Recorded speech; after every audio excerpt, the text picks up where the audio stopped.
Le mercredi des cendres est passé et le carême qui prendra fin à Pâques a débuté. Bien que de nos jours les traditions catholiques se perdent, elles ont de tout temps eu une influence sur notre rythme de vie. Et souvent cette influence prend un tour inattendu.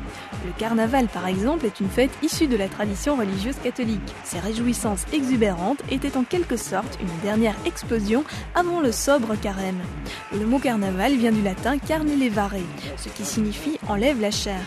Le carnaval était une fête ouverte à tous, riches et pauvres sans distinction. On y portait des masques afin de préserver l'anonymat. Les barrières sociales étaient levées.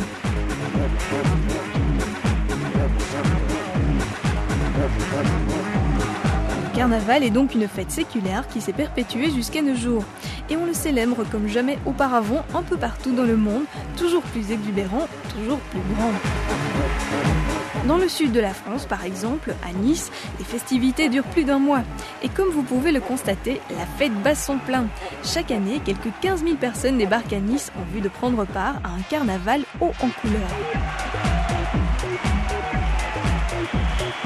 Dans cette ville, on célèbre le carnaval depuis le Moyen-Âge. Les premiers écrits à ce sujet datent de 1294, lorsque Charles II d'Anjou se rendit à Nice pour les jours joyeux du carnaval. Mais le véritable carnaval, comme celui que Nice vit aujourd'hui, ne débuta qu'en 1873, année où un certain Andrio Saitone fonda le comité des fêtes. Cette année, Nice a célébré son 116e carnaval, et non son 127e, contrairement à ce que vous pourriez penser.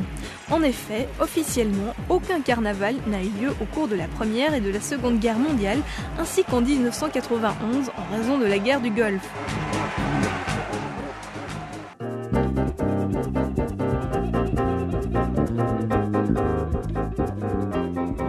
Le corso du carnaval de Nice est grandiose et évoque les images que nous connaissons de Rio de Janeiro et des Caraïbes. Des grands groupes carnavalesques venus des 4 coins du monde y sont représentés, apportant ainsi au cortège un caractère international.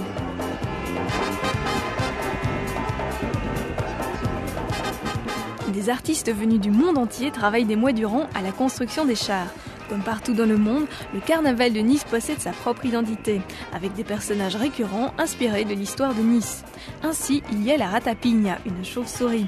Ce personnage est apparu pour la première fois en 1875 et se réfère à l'aigle qui figure sur les armes de la ville.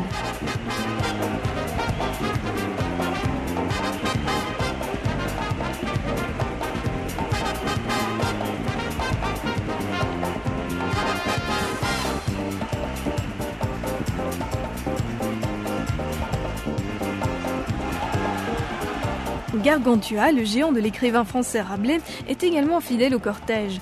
Comme dans de nombreux corsos carnavalesques, le chat et l'ours sont présents. Le chat symbolise le diable et l'ours le sommeil hibernal qui touche à sa fin.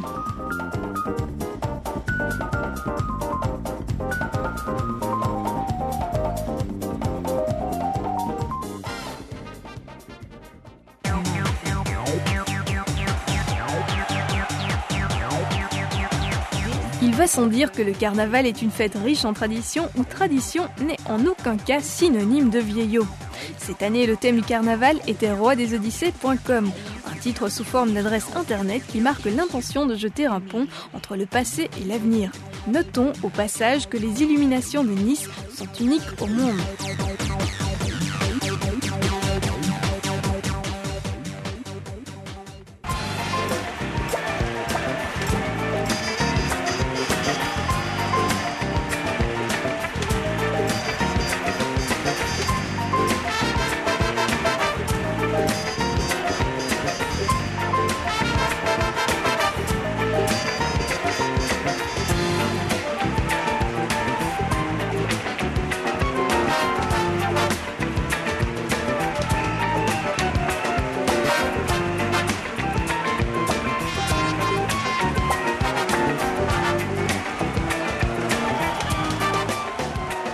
Et à présent, nous vous laissons admirer les images du corso qui a défilé le long des rues de Nice. Mais il faudra attendre l'année prochaine pour le prochain carnaval.